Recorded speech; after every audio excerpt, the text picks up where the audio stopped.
Welcome, I'm John, and today I'm going to tell you an exciting story. The poor teen maid was mocked by the rich family, but their son had a secret plan. The late afternoon sun cast long shadows across the pristine marble floors of the Montgomery estate, and Emily Carter's reflection flickered in their polished surface as she pushed the heavy mop back and forth. Her shoulders ached, a dull, persistent throb that had become as familiar as breathing. At 19, she had hands that belonged to someone twice her age, calloused, reddened, with fingernails she'd long stopped trying to keep clean. The mansion sprawled around her like a monument to excess.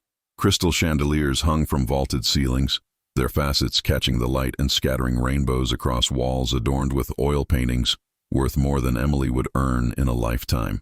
She'd learned not to look at them too closely. Beauty, she'd discovered, hurt more when you knew it would never be yours. From somewhere upstairs came the sound of laughter, high-pitched, careless, the kind of laughter that belonged to people who'd never worried about whether they'd eat dinner. Chloe Montgomery and her friends probably sprawled across the plush furniture in the media room, their designer clothes scattered on chairs that cost more than Emily's monthly rent. Emily paused, pressing one hand against the small of her back. Through the floor-to-ceiling windows, she could see the manicured gardens stretching toward the distant tree line. Charleston's humidity clung to everything, making the air thick and sweet with magnolia blossoms. It was beautiful, achingly so, and it made her chest tighten with something she refused to name. "Emily," the sharp voice cut through her thoughts. Mrs. Montgomery stood at the top of the grand staircase, her silk blouse probably worth more than Emily's mother's medication for the month. The woman's face was perfectly made up, her lips pressed into a thin line of perpetual disapproval. "Yes, ma'am?" Emily's voice came out steady. She'd practiced that, the art of sounding composed when everything inside her wanted to scream. "The guest bathroom on the second floor. Chloe's friends made quite a mess. See to it immediately." Not a please, not a thank you. Just an order, delivered with the casual certainty of someone who'd never questioned their right to give them. "Right away, ma'am." Emily gathered her cleaning supplies, the bucket handle digging into her palm as she climbed the servants' stairs. Her feet knew the path by heart now. 6 months of working here had mapped every corner of this house into her muscle memory. 6 months of invisible servitude, of being looked through rather than at, of swallowing words that burned her throat. The bathroom was worse than she'd expected. Makeup smeared across the marble countertop, towels thrown carelessly on the floor, a puddle of something sticky near the bathtub. Emily closed her eyes, counted to 5, and began cleaning. Through the wall, she could hear them clearly now. Chloe's voice, bright with malice. "Did you see what she was wearing today? Those jeans have holes in them. Not the fashionable kind, the I'm actually poor kind." Giggles erupted. Another voice. "Madison, probably. Does she even own anything else?" "I doubt it," Chloe said. "My mom says her family lives in one of those awful apartments on the east side. Can you imagine?" Emily's hand stilled on the countertop. She stared at her reflection in the mirror. Pale skin, dark circles under hazel eyes that used to sparkle with ambition, hair pulled back in a simple ponytail because she didn't have time for anything else. She barely recognized herself anymore. 2 years ago, she'd been someone different. Emily Carter, honor roll student, dreaming of college and teaching literature to wide-eyed kids who still believed in possibilities. She'd had a tattered copy of Little Women that she'd read so many times the spine had cracked, and she'd seen herself in Jo March. Fierce, determined, unwilling to let circumstances define her destiny. Then her father died. Heart attack at 43, leaving behind medical debt and a family with no safety net.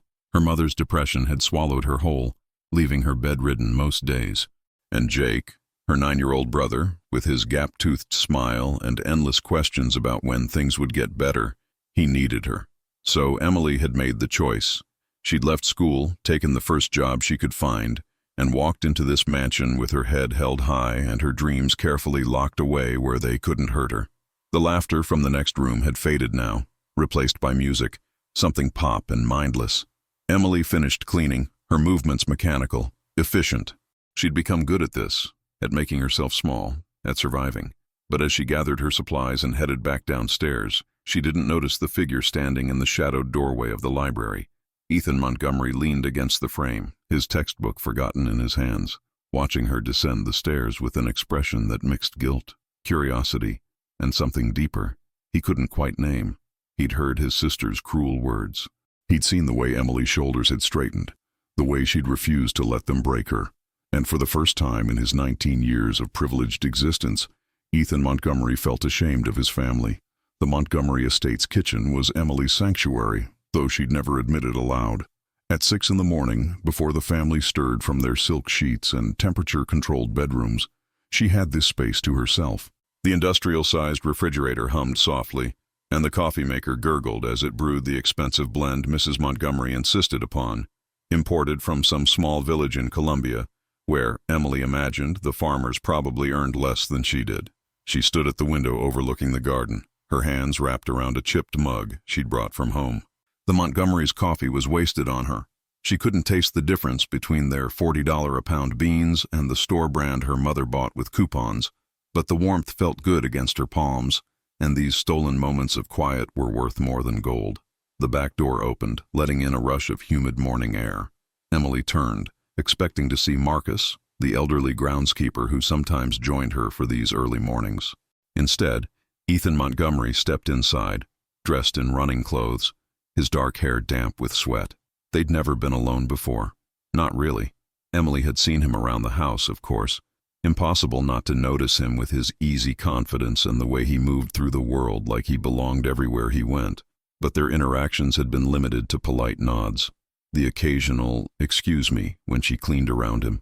"Morning," he said, his voice slightly breathless. He headed straight for the refrigerator, pulling out a bottle of water. "Good morning, Mr. Montgomery." Emily kept her tone professional, neutral. She started to leave, to give him privacy, but his next words stopped her. "Ethan, please. Mr. Montgomery is my father, and that's not a comparison I'm fond of." She turned back, studying him carefully. There was something in his voice, not quite bitterness, but close. His blue eyes met hers, and she was surprised to find no trace of the condescension she'd grown accustomed to from his family. "Ethan, then," she said cautiously. He leaned against the counter, and for a moment neither spoke. The silence stretched between them, not quite comfortable but not hostile either. Emily clutched her mug tighter, unsure of the protocol here. Did she leave? Stay? Continue making small talk with the son of her employer as if they were equals? "I heard them yesterday," Ethan said suddenly. "Chloe and her friends. What they said about you." Emily's stomach dropped. Heat rushed to her cheeks, not shame but anger. She didn't want his pity, didn't want him to see her as some charity case, some poor unfortunate soul to feel sorry for during his morning run. "It's fine," she said. Her voice clipped. "I've heard worse." "That doesn't make it right." "Maybe not, but it's reality." She moved toward the sink, dumping out the rest of her coffee. "Your sister is 17 and spoiled. She says thoughtless things. I don't take it personally." "You should." The words made her pause. She turned to face him, her defenses rising. "Excuse me." Ethan ran a hand through his hair, and for the first time he looked uncertain. "I mean, you shouldn't have to just accept it. The way they treat you, the way my family treats you. Like you're invisible. Or worse, like you're entertainment." "What exactly do you want me to do?" Emily's voice came out sharper than she intended. "File a complaint? Quit? I need this job. I need every dollar I make here to keep my family afloat. So yes, I accept it. I smile, I clean, I keep my head down, because that's what survival looks like when you don't have a trust fund to fall back on." The words hung in the air between them, and Emily immediately regretted her tone. You didn't talk back to the Montgomerys. You didn't challenge them. That was rule number 1 of staying employed. But Ethan didn't look angry. Instead, his expression softened into something that looked almost like respect. "I'm sorry," he said quietly. "You're right. I don't know what that's like. I've never had to worry about money, or keeping a roof over my head, or—" He trailed off, shaking his head. "I sound like an idiot." "A little," Emily admitted, then caught herself. "I'm sorry. That was inappropriate." "No, it was honest." A small smile tugged at his lips. "I appreciate honest." Emily studied him, this wealthy heir standing in his family's kitchen at dawn, looking almost vulnerable. There was something different about him. She'd sensed it before but dismissed it as wishful thinking. Maybe some rich people really were different. Or maybe he was just good at pretending. "I should get back to work," she said, moving toward the door. "Emily?" She paused, her hand on the doorframe. "What would you be doing right now? If you could do anything? If money wasn't an issue?" The question caught her off guard. For a moment she let herself imagine it, the life she'd planned before everything fell apart. "I'd be studying," she said softly. "Probably American literature, getting ready for school, working toward becoming a teacher." Ethan nodded slowly, something shifting in his expression. "You'd be good at that. You don't even know me." "Maybe not, but I'd like to." Emily didn't know what to say to that, so she simply nodded and left, her heart beating faster than it should, her mind racing with questions she couldn't afford to ask. Behind her, Ethan stood in the empty kitchen, his water bottle forgotten, already formulating a plan that would change everything. Emily's world existed in careful compartments. There was the mansion, pristine, cold, a place where she played the role of silent ghost. And then there was home, a cramped two-bedroom apartment on Charleston's east side, where peeling paint and broken air conditioning were just part of the landscape. She pushed open the apartment door that evening, her body heavy with exhaustion.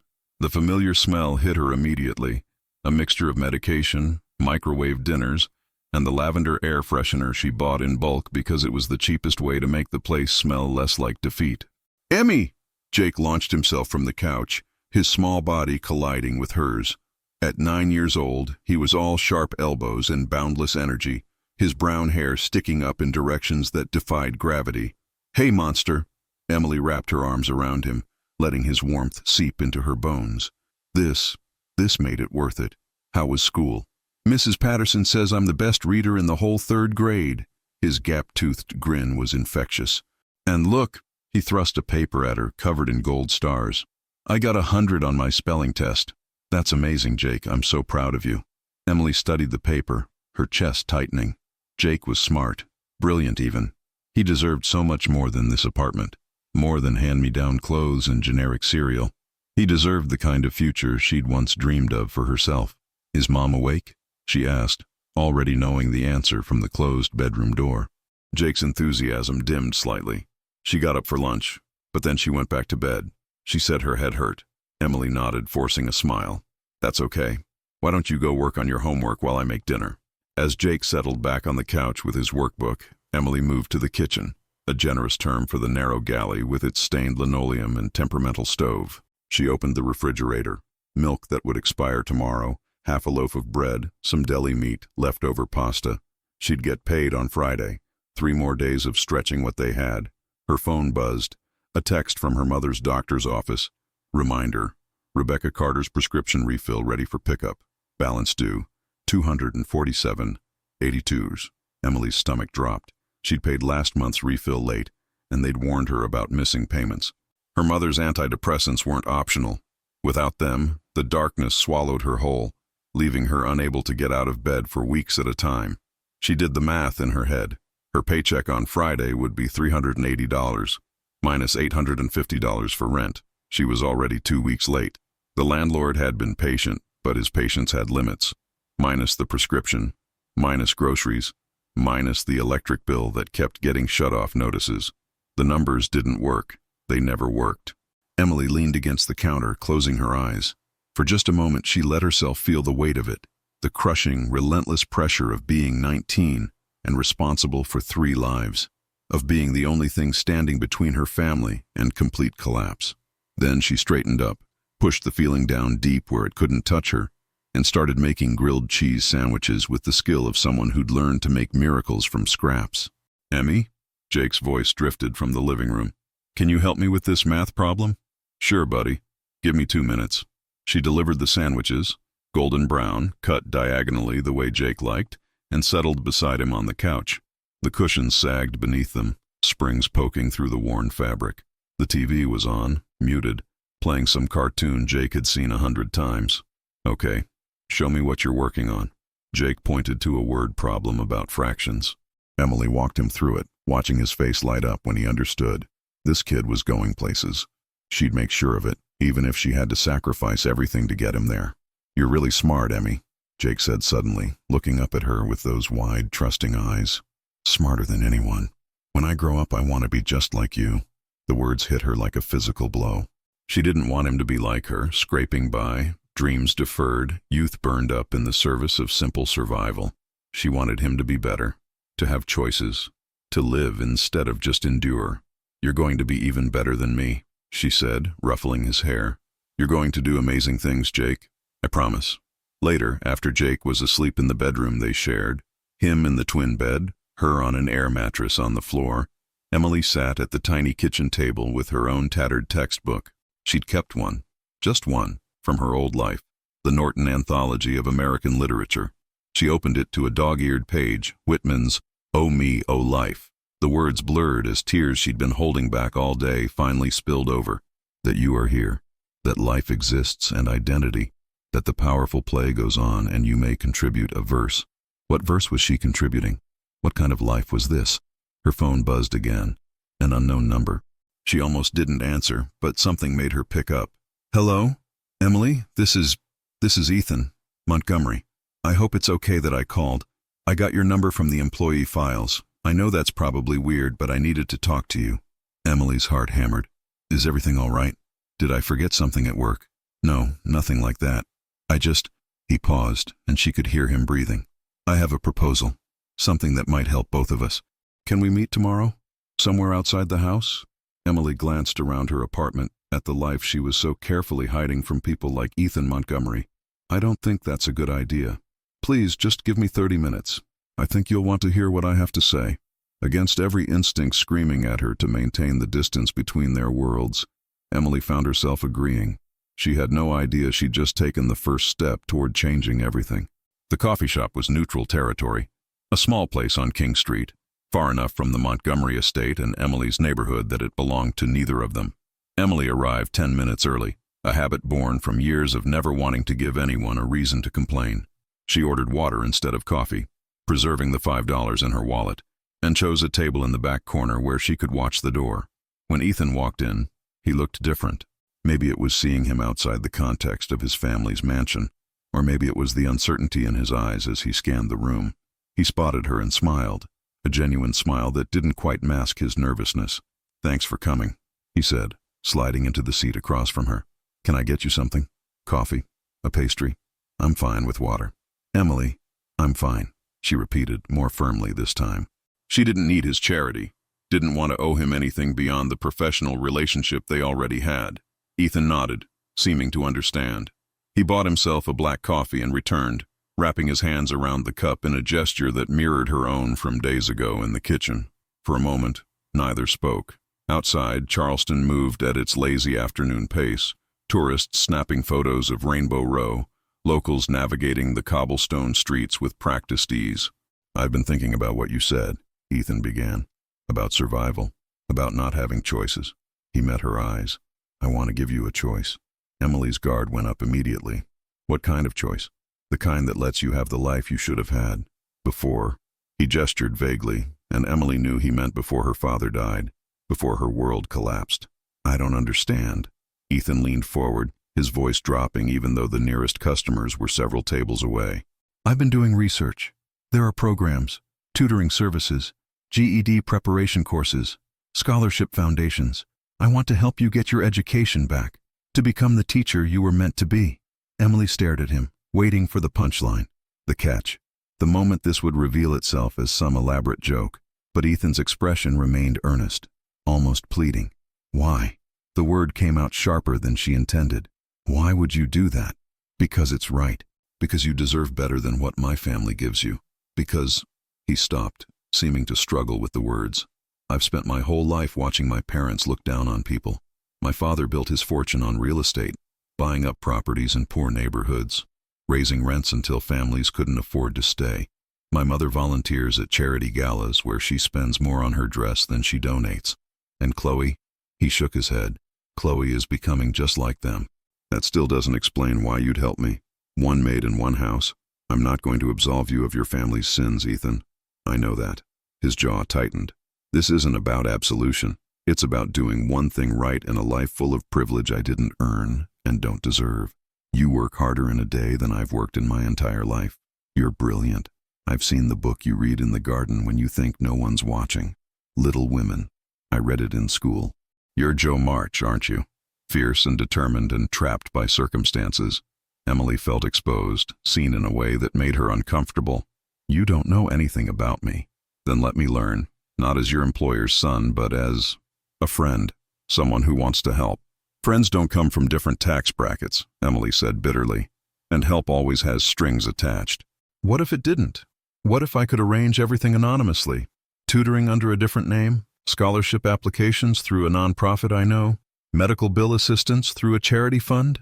He pulled out a folder she hadn't noticed him carrying. I've already looked into it. There's a GED program that starts next month. After that, community college with a full scholarship. I have a connection who works in admissions.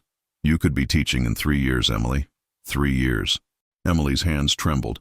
She pressed them flat against the table, fighting the hope that threatened to bloom in her chest. Hope was dangerous. Hope got you hurt. Why anonymously? Ethan's expression darkened. Because my father would never approve. He'd see it as a waste of money, an overstepping of boundaries. He'd probably fire you just to prove a point about knowing your place. The words dripped with disgust. I have my own savings, money from my grandfather's trust. It's mine to use as I see fit, but I'd rather not start a war with my family over it. And what do you get out of this? Emily asked, still searching for the trap. The chance to do something that matters, something that isn't just empty words at a fundraiser or a check written for tax purposes. He slid the folder toward her. Look at it. Think about it. You don't have to decide now. Emily opened the folder with shaking hands. Inside were printouts, program descriptions, scholarship applications, tuition costs with notes in Ethan's handwriting about how each could be covered. He'd done his homework. This wasn't some impulsive gesture. He'd planned it, thought it through. At the bottom of the stack was a photograph that made her breath catch. It was from the Montgomery's garden, taken through a window. Emily sitting on the stone bench, her copy of Little Women in her lap, sunlight filtering through the magnolia trees. She looked peaceful in the image, lost in a world beyond her own. You took this? Last week. I was going to throw it away. I didn't want you to think I was creepy or stalking you. But then I thought, maybe you'd want to see yourself the way I see you. Not as a maid, as someone who still dreams, even when dreaming hurts. Emily's vision blurred. She blinked rapidly, refusing to cry in front of him. This is insane. You barely know me. Then get to know me. Let me prove I'm serious. She looked at him, really looked at him, and saw something she hadn't expected. Loneliness. For all his wealth and privilege, Ethan Montgomery was lonely, searching for meaning in a life that had handed him everything except purpose. Maybe they weren't so different after all. I need time, she said finally. Take all the time you need. But as Emily left the coffee shop, the folder clutched against her chest. She knew time was the one thing she didn't have. Her mother needed medication. Jake needed food. The rent was overdue, and Ethan Montgomery had just offered her something more dangerous than money. He'd offered her hope. Emily didn't sleep that night. She lay on her air mattress, listening to Jake's soft breathing from the twin bed above her, the folder from Ethan spread across her chest like a talisman. Every time she closed her eyes, she saw numbers, scholarship amounts, program dates, the possibility of a future she'd buried 2 years ago. By 4 in the morning, she'd made her decision. Not because she trusted Ethan completely, but because drowning people didn't question the hand that pulled them from the water. The next 3 weeks unfolded like a strange double life. At the Montgomery estate, Emily maintained her role, silent, efficient, invisible. She scrubbed toilets and polished silver while Chloe and her friends giggled about spring break in the Hamptons. She endured Mrs. Montgomery's criticism about streak marks on windows and Mr. Montgomery's complete disregard for her existence. But twice a week after her shift ended, Emily took the bus to a small tutoring center on the north side of Charleston. The building was unassuming, a converted house with peeling blue paint and a crooked sign that read Second Chances Education Center. Inside, it smelled like old books and possibility. Her tutor was a retired English teacher named Mrs. Chen, a woman in her 60s with sharp eyes and a sharper wit. She didn't ask questions about Emily's situation, didn't pry into why a 17-year-old was fighting for a GED instead of walking across a graduation stage. She simply opened a textbook and said, "Let's see what you remember." Emily remembered everything. The mathematics came back in careful increments, algebra and geometry that had once seemed so important when her biggest worry was maintaining her GPA. The sciences were harder. She'd missed 2 years of material. But literature was like coming home. "You have a gift," Mrs. Chen said one evening, handing back an essay Emily had written analyzing The Great Gatsby. The page was covered in red ink, but at the top, in bold letters, A+. "This is exceptional work." Emily stared at those words until they blurred. When was the last time someone had called her work exceptional? When was the last time she'd felt proud of something beyond simply surviving another day? "Thank you," she whispered. "Don't thank me. This is all you." Mrs. Chen leaned back in her chair, studying Emily with an intensity that made her squirm. "Can I ask you something personal?" Emily tensed. "Okay. Why now? You're clearly brilliant. You should have graduated last year with honors. What made you come back?" The honest answer was complicated. Desperation, hope, Ethan Montgomery's belief in someone he barely knew. But Emily settled for simpler truth.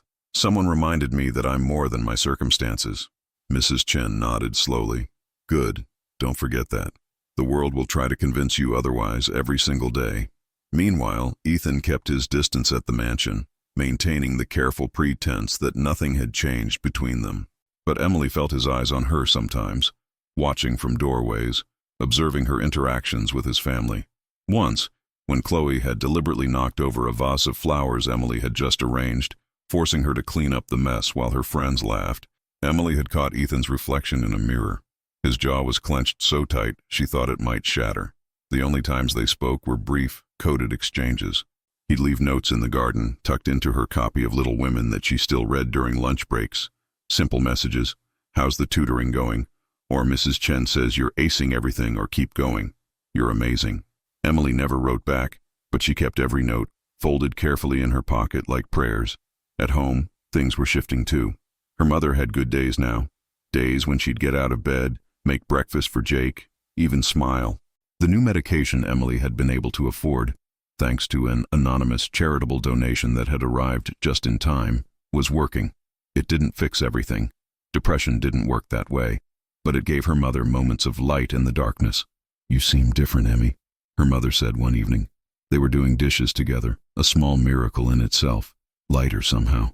"I'm just tired, Mom." "No." Her mother touched Emily's cheek with a soapy hand. "You're hopeful." "I haven't seen that in your eyes for a long time."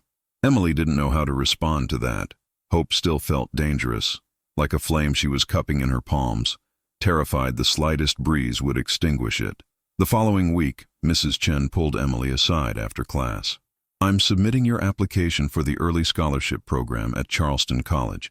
If you pass your GED next month, and you will, you could start classes this fall." "This fall?" Emily's heart raced.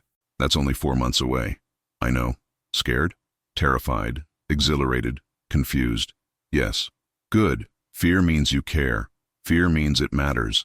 Mrs. Chen handed her a thick packet. "Start working on your personal statement. Tell them your story, Emily. Make them see what I see. Someone who refuses to let circumstances define her future." That night, Emily sat at her kitchen table with a blank page in front of her. "Tell them your story. How did you compress years of loss, sacrifice, and survival into a few paragraphs? How did you make strangers understand what it meant to choose between your dreams and your family's dinner?" She picked up her pen and began to write. "My name is Emily Carter, and I am 17 years old. 2 years ago, I had a future. Then, I had a choice. I chose survival. But now, someone has shown me that surviving and living are not the same thing." The words poured out, raw, honest, unpolished. She wrote about her father's death, her mother's illness, Jake's gap-toothed smile. She wrote about cleaning mansions and counting pennies and reading Whitman by flashlight when the electricity got shut off. She wrote about hope. When she finally set down the pen 3 hours later, her hand cramped and her eyes burning, Emily read what she'd created. It wasn't perfect, but it was true. And truth, she was learning, was its own kind of power. Her phone buzzed. A text from an unknown number. The first GED practice test results came in. "You scored in the 95th percentile. I knew you could do this." Emily smiled, a real smile that reached her eyes, and typed back her first response. "Thank you for believing in me when I couldn't believe in myself." The reply came immediately. "You're doing this on your own. I'm just holding the door open. Walk through it, Emily. Don't look back." She wouldn't. For the first time in 2 years, Emily Carter was walking forward. The Montgomery estate was hosting one of its infamous spring galas, and Emily's world narrowed to a single nightmare dressed in crystal and champagne. 200 guests, each one dripping with wealth and casual cruelty, descended on the mansion like a glittering plague. Emily had worked events before, but nothing like this. Mrs. Montgomery had hired additional staff for the evening, but she'd made it clear that Emily would be front and center, serving drinks, clearing plates, being seen and not heard. It was punishment, though Emily couldn't pinpoint what she'd done to deserve it. Maybe existing was crime enough. "Emily!" Mrs. Montgomery's voice cut through the kitchen chaos. She stood in the doorway, her evening gown shimmering like liquid gold, her expression cold as January. "Come here." Emily approached, her hands clasped behind her back to hide their trembling. Mrs. Montgomery looked her up and down with barely concealed distaste. "You'll be serving in the main ballroom tonight. I've had a proper uniform prepared for you." She gestured to a garment bag hanging nearby. "Put it on, and for heaven's sake, do something with your hair." The uniform was worse than Emily had imagined. Not the simple black dress the other servers wore, but an exaggerated, almost cartoonish maid's costume, complete with white apron, ruffled headpiece, and a skirt that felt too short, too theatrical. She stared at it, understanding dawning with sick clarity. This wasn't about service. This was about spectacle. In the staff bathroom, Emily changed with shaking hands. Her reflection in the mirror looked like a caricature, something from a period drama or a cruel joke. The other servers, passing by in their dignified black attire, avoided her eyes. They knew. Everyone knew. "Looking good, Cinderella," Chloe's voice rang out as Emily emerged. She stood with 3 of her friends, all dressed in designer gowns that cost more than a year of Emily's salary. "Don't forget to curtsy when you serve the guests." The girls erupted in laughter. Emily felt heat crawl up her neck, but she kept her face blank, her eyes fixed on the middle distance. Don't react. Don't give them the satisfaction. The ballroom was a study in excess. Chandeliers sparkled overhead, casting prismatic light across marble floors. A string quartet played in the corner, probably Vivaldi, though Emily's musical education had ended in middle school. Guests milled about in clusters, their conversations a low hum of stock portfolios, vacation homes, and charitable donations that were really just tax write-offs. Emily moved through them like a ghost, offering champagne from a silver tray that weighed down her arms. Some guests didn't even look at her. Others stared with undisguised amusement at her costume. One older man actually laughed and pointed her out to his wife. "Walter, look at that. Just like the help in those old movies." His wife tittered. "How quaint. Margaret really does think of everything." Emily's cheeks burned, but she kept moving, kept smiling the empty smile she'd perfected. Somewhere across the room she caught a glimpse of Ethan in a perfectly tailored tuxedo, trapped in conversation with a group of older men, probably business associates of his father's. He looked miserable, and she took a small, petty comfort in that. Then Chloe appeared with her entourage, and Emily knew the real performance was about to begin. "Oh, miss," Chloe called out in an exaggerated saccharine tone. "We need more champagne over here." Emily approached their circle, her training overriding her instinct to run. As she extended the tray, Chloe reached for a glass and accidentally knocked it over, sending champagne cascading down Emily's uniform. The cold liquid soaked through the fabric instantly. Gasps and laughter erupted around them. Emily stood frozen, champagne dripping from her apron, while Chloe pressed a hand to her mouth in mock horror. "Oh my God, I'm so sorry, I'm such a klutz." Chloe's eyes sparkled with malice. "Here, let me help." She grabbed a napkin and made a show of dabbing at Emily's uniform, pressing hard enough to hurt. "You really should be more careful where you stand. These are expensive shoes. If you'd ruined them." "Chloe." Ethan's voice cut through the laughter like a blade. He materialized beside them, his face carefully neutral but his eyes blazing. "That's enough." "Oh, relax, Ethan. It was an accident." Chloe waved him off, but her smile faltered slightly. "Was it?" He didn't raise his voice, but something in his tone made the crowd around them quiet, because from where I was standing it looked deliberate. Chloe's face flushed. "God, you're so dramatic. I said I was sorry." She turned to Emily with exaggerated contrition. "I'm sorry, Emily. Are you okay?" The apology was performed for the audience, empty as the champagne glasses scattered at their feet. Emily knew what was expected. To smile, to say it was fine, to disappear and return with fresh glasses as if nothing had happened. But something in her snapped. Maybe it was the weeks of tutoring, of remembering she was more than this. Maybe it was seeing herself reflected in Ethan's eyes, not as a servant, but as a person worthy of dignity. Or maybe she was just tired of being the punchline to someone else's joke. "No," Emily said quietly. The word fell into the silence like a stone in still water. Chloe blinked. "What?" "No, I'm not okay." Emily set down the tray with deliberate care. "And no, it wasn't an accident. You've been tormenting me for months, and I've taken it because I need this job. But I won't stand here and pretend this is normal.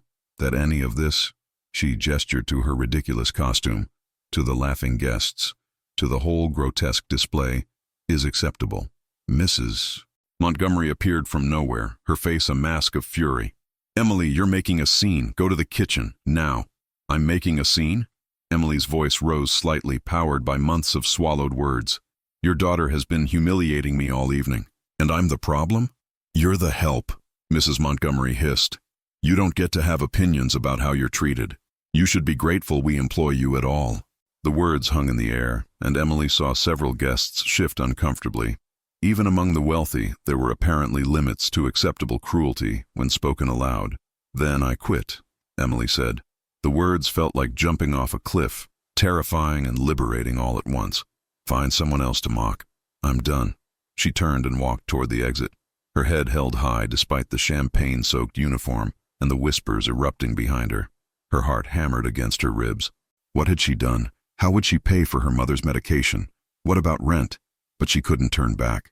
Not now. "Emily, wait!" Ethan caught up with her in the hallway, away from the prying eyes. "Don't go. Not like this." "I can't stay here anymore, Ethan. I just can't." Her voice cracked, the adrenaline wearing off, leaving only the crushing reality of what she'd just done. "I know, and I'm not asking you to." He pulled off his tuxedo jacket and draped it over her shoulders, covering the stained uniform. "But don't let them see you cry. Don't give them that." Emily nodded, blinking back tears. "I need this job." "No, you don't. Not this one. Trust me." His eyes held hers with an intensity that made her breath catch. "I'll fix this. I promise." But as Emily walked out of the Montgomery mansion for what she thought would be the last time, she had no idea that the real storm was just beginning. Emily spent the next week in a fog of anxiety and regret. She'd walked out of the Montgomery estate with her dignity intact, but dignity didn't pay bills. The tutoring program continued. Ethan had assured her that funding wouldn't stop, but every dollar she wasn't earning scraped against her conscience like sandpaper. She took on extra shifts at a diner near her apartment, slinging hash browns and coffee to truckers and insomniacs. The pay was worse, the hours brutal, but at least no one there treated her like entertainment. Her manager, a gruff woman named Donna with bleached hair and a cigarette permanently tucked behind her ear, didn't ask questions when Emily showed up desperate for work. "You can work. You can stay," Donna had said. "Just don't steal and don't call in sick unless you're actually dying." It wasn't much, but it was honest. At home, Emily had been forced to tell her mother what happened, a sanitized version that omitted the humiliation and focused on creative differences with management. Her mother had held her hand across the kitchen table, her grip surprisingly strong for someone who spent most days fighting just to get vertical.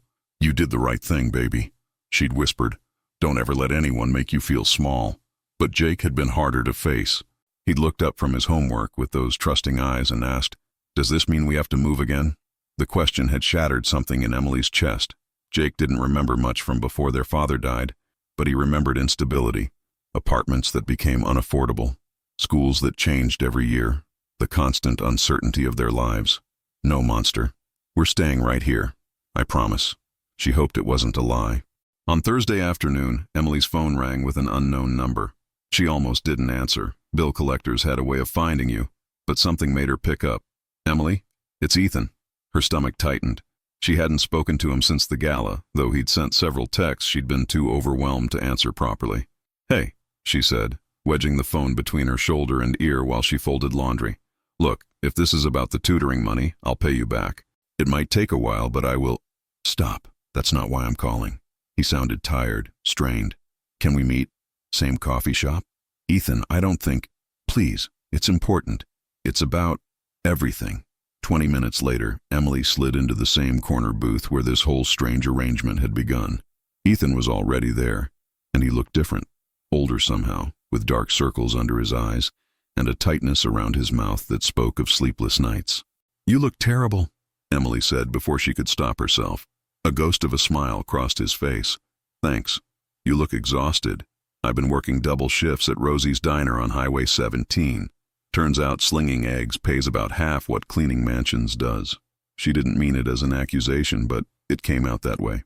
"I know. I'm sorry. This whole thing spiraled out of control." Ethan ran a hand through his hair. "My family, They're furious. Not just about the gala, but about everything. Emily's blood ran cold. What do you mean, everything? Chloe found out. The words dropped like stones. About the tutoring program, the scholarship applications, the medical payments. All of it. How? My bank statements. She was snooping through my room, looking for something to hold over me probably. And she found the receipts, the correspondence with Second Chances Education Center. Everything. His jaw clenched. She told my parents last night. Emily felt the world tilt beneath her. And my father is threatening to pull his donation to the center if they don't revoke your enrollment. My mother wants to sue you for breach of contract. Something about accepting unauthorized gifts while employed. It's ridiculous, it won't hold up, but they can make your life hell trying. He looked at her with anguished eyes. I'm so sorry, Emily. I thought I was being careful. I thought I could protect you from this. Protect me? Emily's voice rose despite her efforts to stay calm. I didn't ask for protection, Ethan. I didn't ask for any of this. I know, you're right. This whole thing was my idea, my crusade to feel like I was doing something meaningful. And now, you're the one paying for it. Emily pressed her palms against the table, trying to ground herself. Everything she'd worked for over the past weeks, the late nights studying, the practice tests, the scholarship essay she'd poured her heart into, all of it threatened by a rich girl's spite and her parents' need to maintain control. What do they want? She asked quietly. Want? There's always something.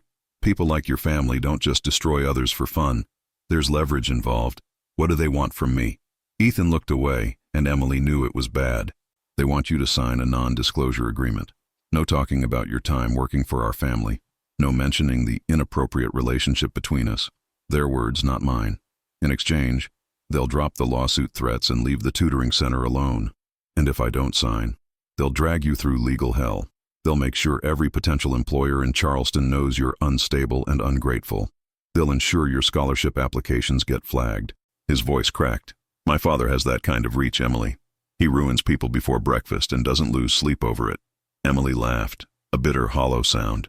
So my choices are, shut up and disappear, or watch everything burn. There's a third option. Ethan leaned forward, intensity burning in his eyes.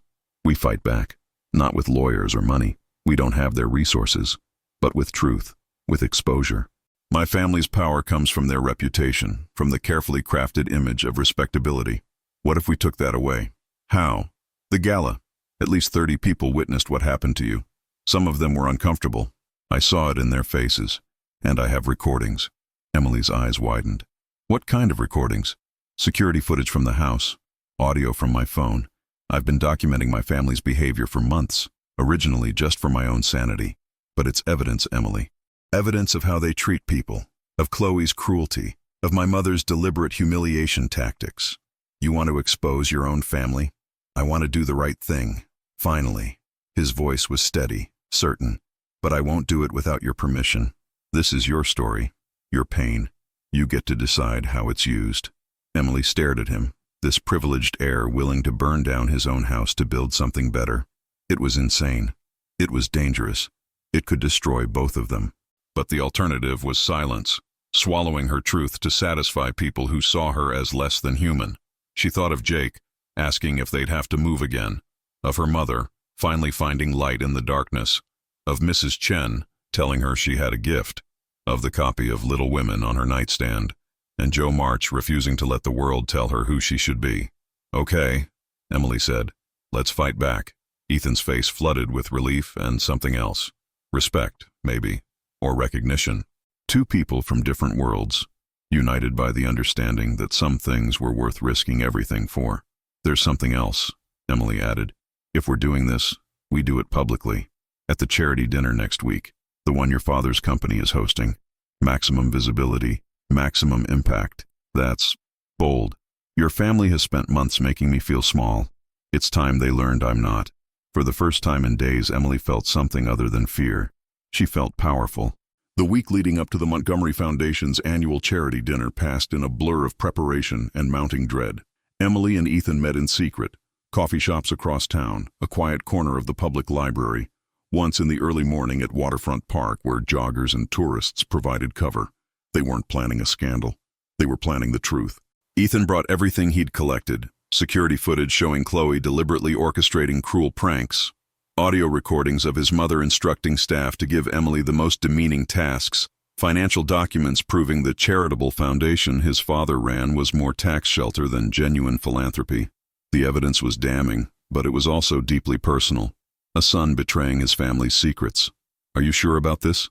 Emily asked one evening as they reviewed the materials.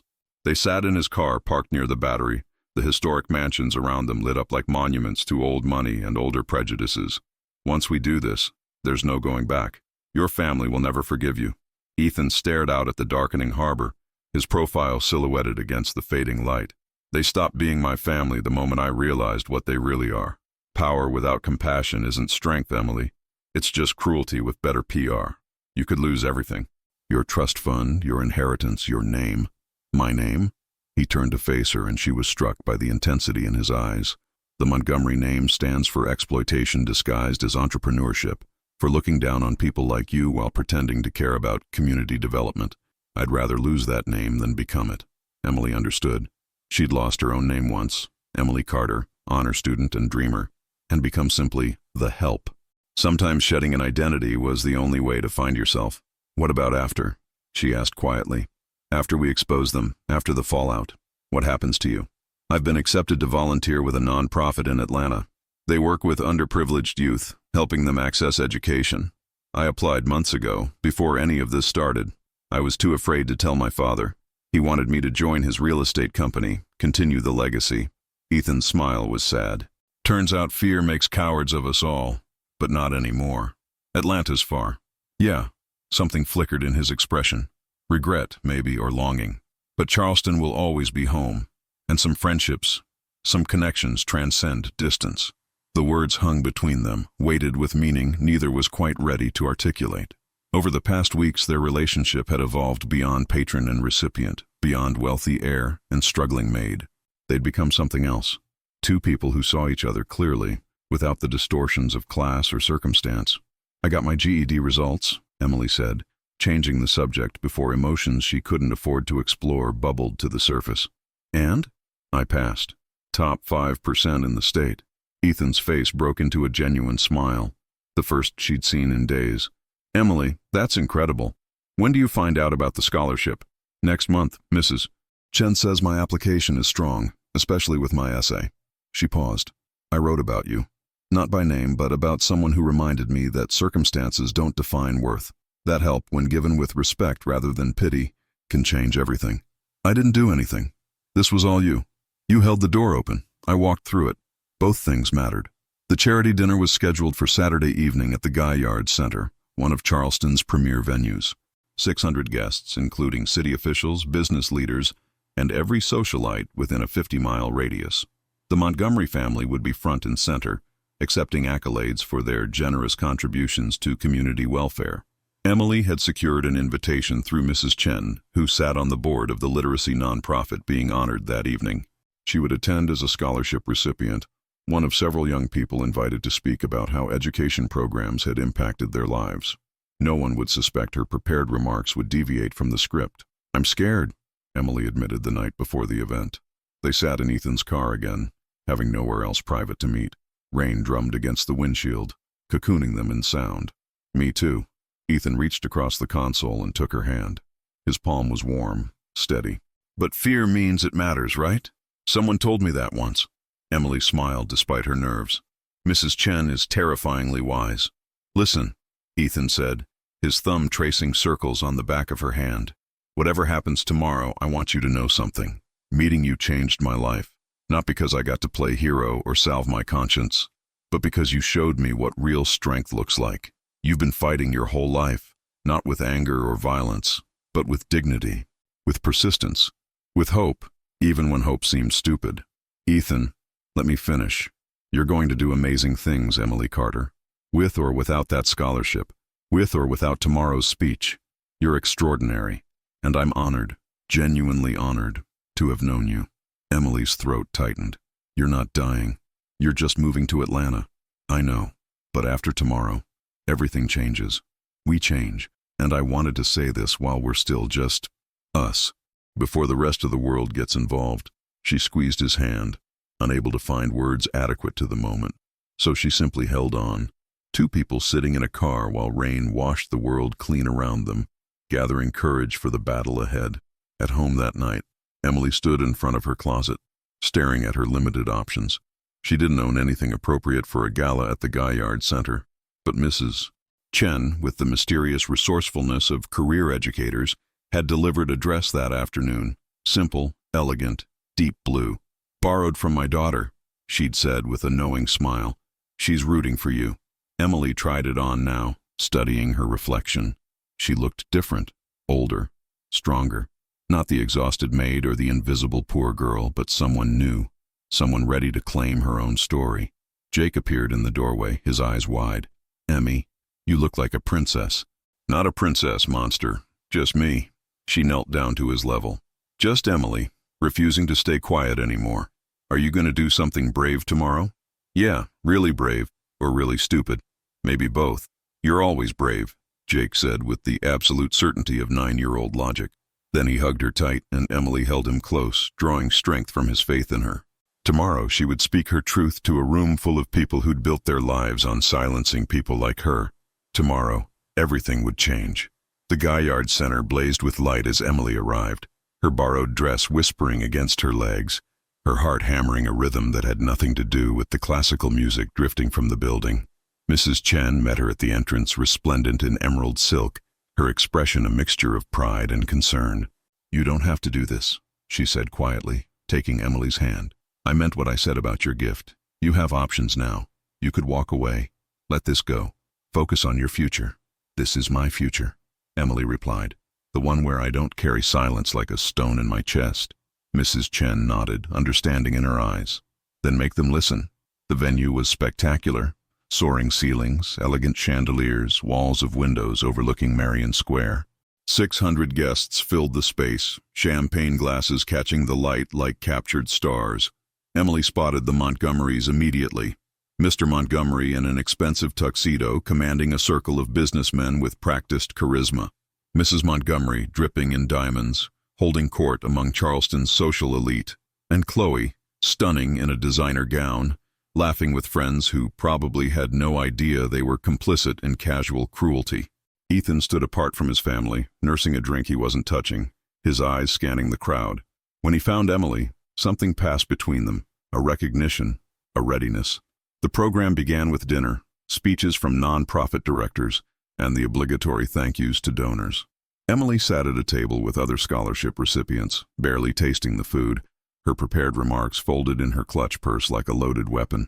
Finally, the master of ceremonies announced, "And now, we'd like to hear from some of the young people whose lives have been transformed by educational opportunity.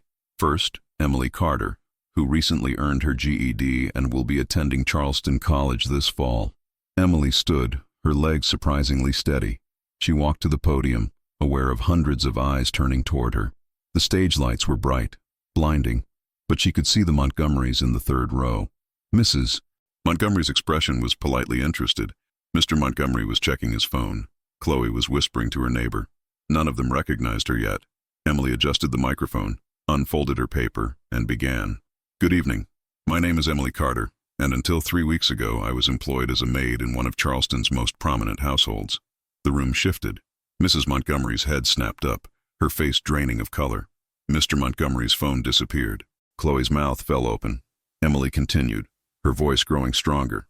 "I'm here to talk about education and opportunity, as requested. But I want to tell you the whole truth about what prevents young people like me from accessing those opportunities. It's not just poverty, though I know poverty intimately. It's not just circumstances, though mine were difficult. It's the systematic humiliation and dehumanization that tells us we don't deserve better." Murmurs rippled through the crowd. Mrs. Chen sat perfectly still, her eyes shining with fierce pride. "For 6 months, I cleaned the home of the Montgomery family." Emily's eyes found them in the audience. "I scrubbed their toilets, polished their silver, and endured their daughter's cruelty. I was forced to wear a costume to a party and serve drinks while guests laughed at me. I was told repeatedly, through words and actions, that I should be grateful for the privilege of being degraded." Mrs. Montgomery half rose from her seat, but Mr. Montgomery pulled her back down, his face a mask of controlled fury. Around the room, phones were emerging, recording. But one person in that household saw me differently.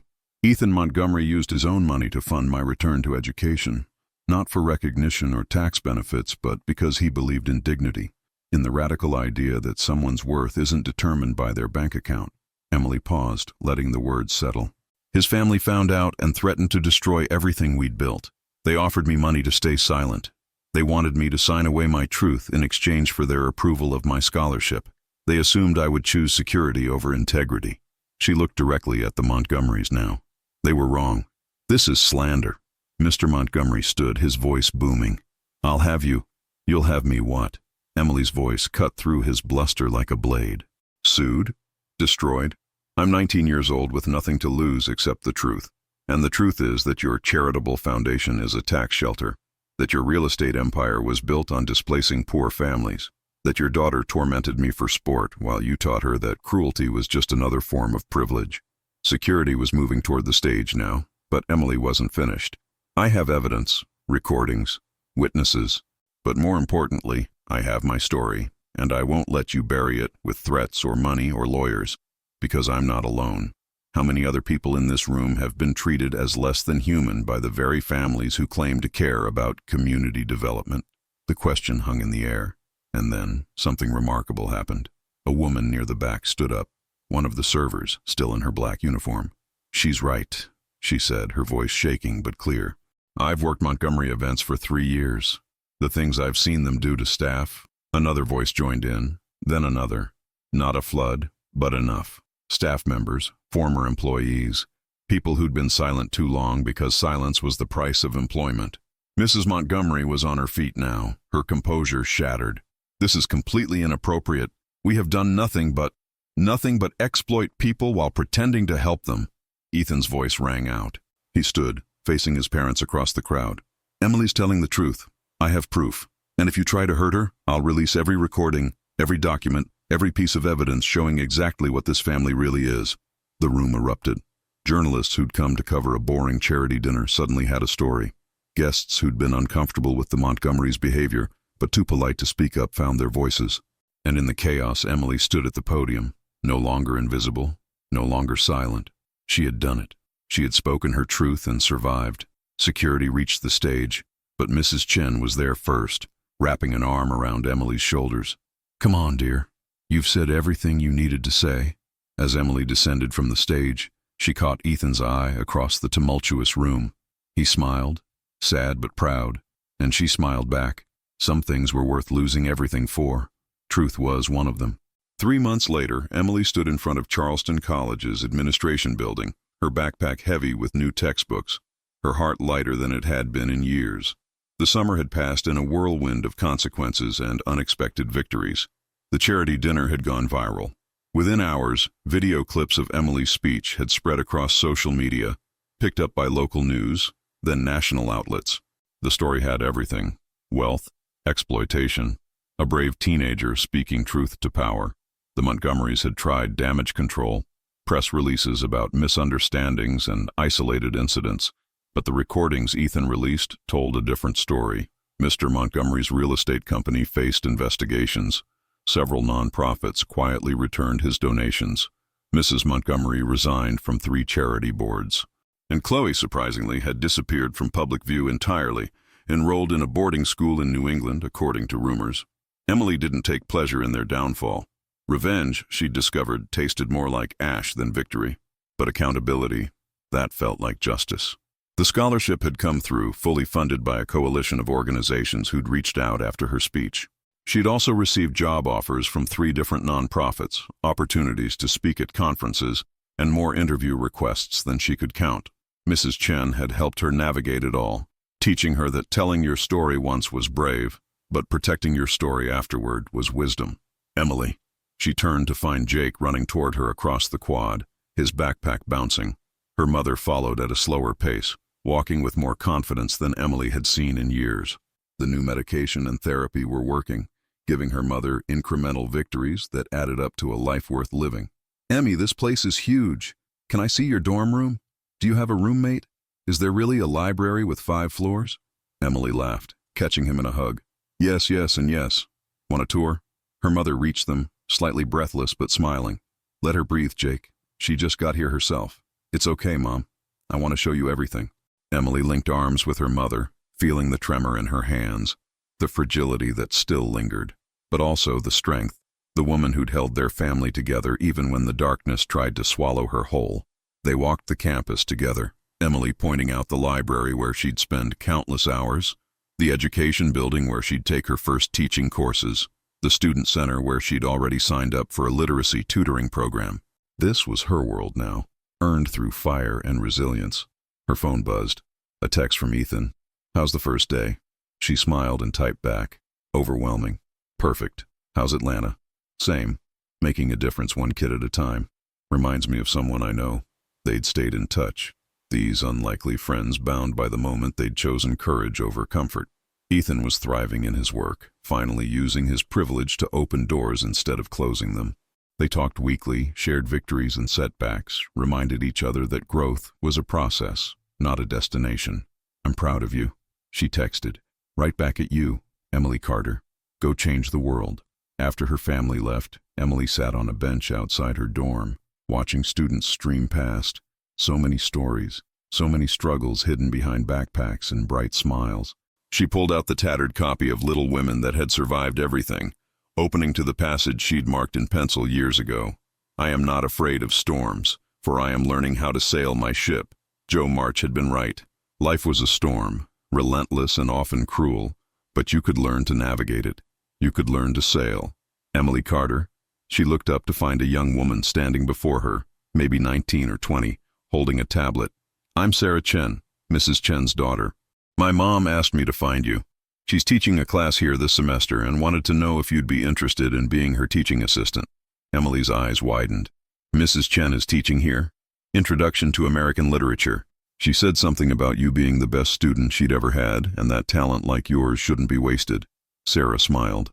"Also that you'd try to say no out of humility, and I should tell you she doesn't accept no as an answer. That sounds like her." Emily laughed, feeling tears prick her eyes. "Tell her yes, absolutely yes." As Sarah walked away, Emily closed her book and looked around the campus with new eyes. This was just the beginning. 4 years of classes, then student teaching, then her own classroom full of kids who needed someone to believe in them the way Mrs. Chen had believed in her, the way Ethan had believed in her, the way she was finally learning to believe in herself. Her phone buzzed again. This time, a message in the group chat she'd started with several other young women who'd reached out after her speech. Girls working minimum wage jobs, fighting to stay in school, carrying burdens too heavy for their young shoulders. "First day of community college," one wrote, with a photo of herself in front of a campus building. "Just got promoted to shift manager," another added. "Small steps. My mom started therapy today," a third shared. "Because of your speech. Because you made her realize asking for help isn't weakness." Emily typed, "Proud of all of you. Keep going. We've got this." And they did. Not because their circumstances had magically improved, but because they'd learned what Emily had learned. That survival was a starting point, not a destination. That dignity couldn't be given or taken away. It was claimed, defended, rebuilt when necessary. She gathered her things and headed toward the education building for orientation. As she walked, she thought about the girl she'd been 3 months ago. Exhausted, voiceless, convinced that her worth was measured in the floors she mopped and the insults she endured. That girl was still part of her, but she was also someone new. Emily Carter, survivor and scholar, speaking her truth and refusing to be silenced. A girl who'd walked through fire and emerged not unscathed, but unbroken. The marble floors of her future stretched ahead, and this time, she wasn't cleaning them. She was walking across them with her head held high, toward a life she'd earned, toward dreams she'd refused to abandon, toward becoming the person she was always meant to be. The powerful play went on, and Emily Carter was finally contributing her verse. The end. Did you like this story? Would you have done anything differently? Tell me in the comments. See you next time. Don't forget to like and subscribe now to receive more exciting stories that you won't want to miss. Thank you very much.